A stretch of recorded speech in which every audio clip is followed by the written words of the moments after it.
I want to talk this morning for a moment about selling to a CEO.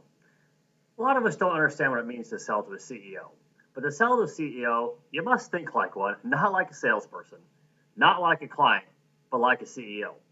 First of all, let me state up front I've been a CEO. I know how they think, I know they're different. They don't act or behave or process information like anyone else in the company. If they did, they would not be a successful CEO. So that's something we have to keep in mind if we're looking at either this case study or any opportunity to sell to a true CEO. We have to keep in mind that the CEO reports to the shareholders. They don't report to anybody else in the company. They have a direct line through the board of directors, but they report to the shareholders.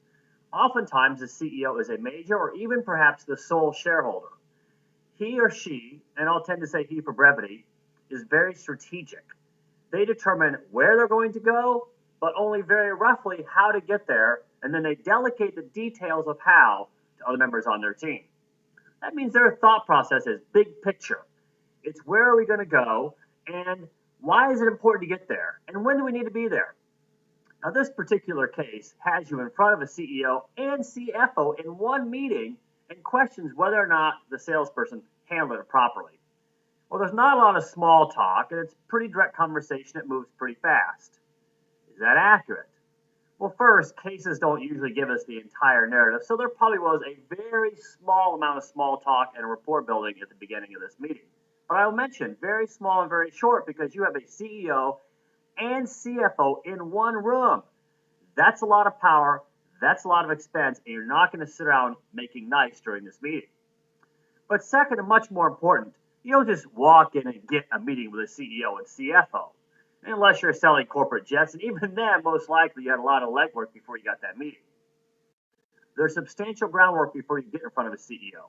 You'll go through some delegated chain of command and some other people who are responsible for this particular project. And you'll demonstrate to someone, or more likely a team, that you and your company can do the job. But did you notice in this case the word the CEO never used? That word is price. Why is that? That's because CEOs don't think about price because they don't care about price. CEOs don't really have a budget, and they don't care about a budget. They have a bottom line number they're trying to get to, and while revenue and sales are important and expenses are something that need to be controlled, the bottom line is their sole target, and they have an absolute profit number they are trying to generate, and that is the only thing that is important to them. What that means is sales can go up a little, sales can go down a little. As long as they hit that bottom line number, that is what is most important. Now, that's not to say that a drop in sales does not concern a CEO, because it does also concern Wall Street. But if you miss the earnings number, if you miss how much profit you make, that is catastrophic to the CEO's career, and it's not what the shareholders are looking for. So CEOs have one goal, and that's to maximize ROI and shareholder wealth, which when done properly are really the same thing. So what does that mean about how a CEO operates? Well, first of all, CEOs don't wait for 100% certainty. It's not possible, and it takes too long. We learn a lot from the military, who tells us the same thing. You get to a certain point and you go with your gut. CEOs don't consider risk to be something that's bad. It's called return on investment because there's a risk. If you don't risk, you won't have any return. If you don't want risk, invest in T-bills, although there's some risk in them today. But a CEO knows that higher than average returns are only possible with higher than average risk. Now, CEOs don't consider outsourcing to be bad because when the inside team can't do it, they know they need somebody that can.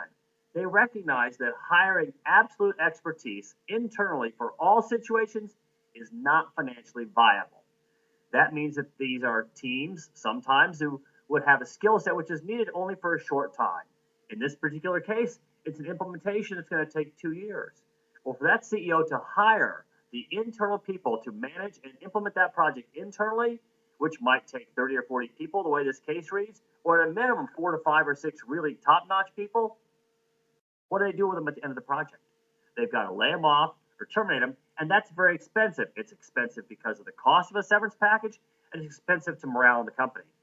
So CEOs realize that sometimes it makes more sense to hire skills outside and use a company and a team of people who do this every day, and they've done it someplace else as a team, and they can take those learnings from other places and put it into this particular project in this company and be much more successful and get a better ROI overall. See, CEOs don't consider time something that should be wasted. Time is money. It's an old cliche, but for CEO, that's right. When it's time to decide, they decide, and they decide now. They don't say, well, let me think it over. I'll ponder that. A CEO makes decisions because that's what he or she is paid to do. You'll never become CEO unless you can do this. And by the way, be right about those decisions the vast majority of times. CEOs got there by being decisive and being right about those decisions. Now, some people will say that there was a use of fear, a risk of fear in selling to the CEO. You're darn right there was.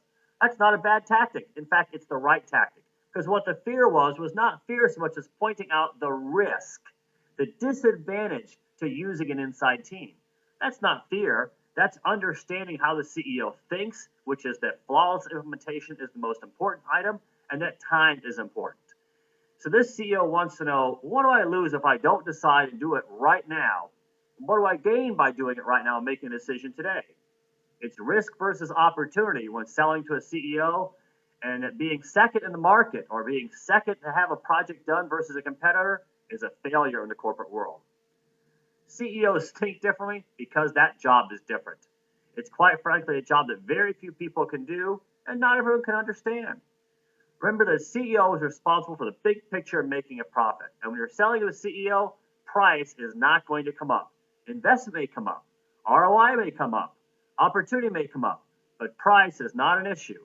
And in this particular case, the CEO was decisive, looked at the CFO just to make sure there was nothing he or she was missing. The CEO agreed. And the CEOs, by the way, also think like a CEO. Not quite the same level, but not far off. And that they understand the bottom line impact of a bad financial choice. So, if you're selling to a CEO, keep those thoughts in mind and go have fun.